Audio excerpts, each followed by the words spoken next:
कल एक साहब से मेरी बात हो रही थी, कह रहा था मोदी जी सर आप क्यों नहीं बोलते हैं मोदी जी तानाशाही कर रहे हैं। तानाशाही कर रहे हैं? मोदी जी तानाशाही कर रहे हैं? एक वीडियो आया था जिसमें उनको बताया गया कि मोदी जी तानाशाही कर रहे हैं। किसी का भी हो, हमें क्या पता। कह रहे थे मोदी जी तानाशाही कर रहे हैं। जब इस देश की, अभी इस कमरे में टोटल कितने लोग आ सकते हैं? जबरदस्ती ठूस के 200 लोग।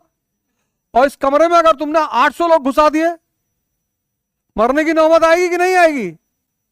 हैं? जब इस देश की जनता से कहा गया हमारे दो भैया जनसंख्या संभाल के रखना, तब इस देश की जनता मानी नहीं? ना समझ जनता। तो इस नासमझ जनता को समझाने का दायित्व किसका था? राजनीतिक दलों का। हम ये थोड़ी पल्ला झाड़ सकते हैं कि यार मुसलमान नहीं मान रहे थे, सिर्फ मुसलमानों के बच्चे थोड़ी हैं, हिंदुओं को भी 6-6, 7-7 बच्चे हैं।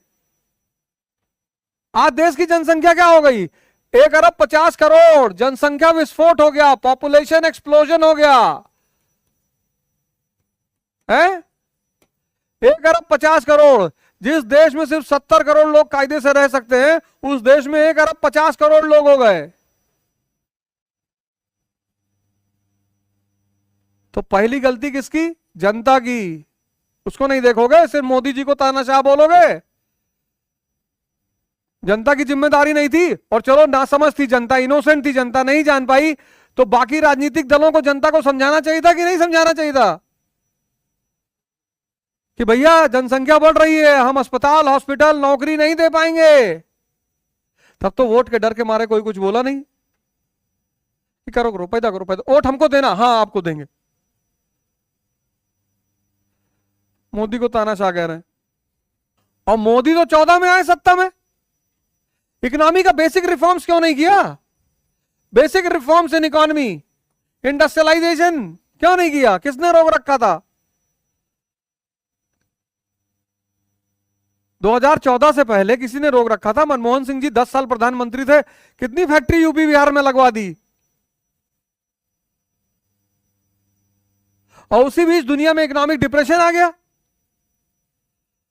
पूरी दुनिया डिप्रेशन झेल रही थी, हम भी झेल रहे थे, और मोदी जी के सामने डिप्रेशन के साथ साथ कोरोना भी आ गया। ये इलीगल इमाइग्रेंट्स, ये बांग्लादेशी, नेपाल बॉर्डर से हथियार और नशा, पाकिस्तानी इन्फिल्ट्रेशन।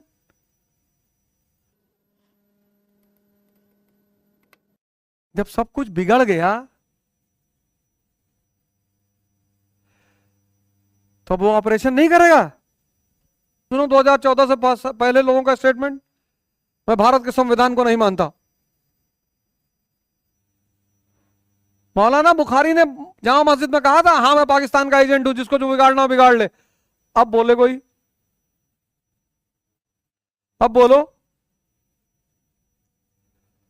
कोई तानाशाही वाही नहीं है। चीजें हाथ से बाहर निकल चुकी थी, देखने का पर्सपेक्टिव है।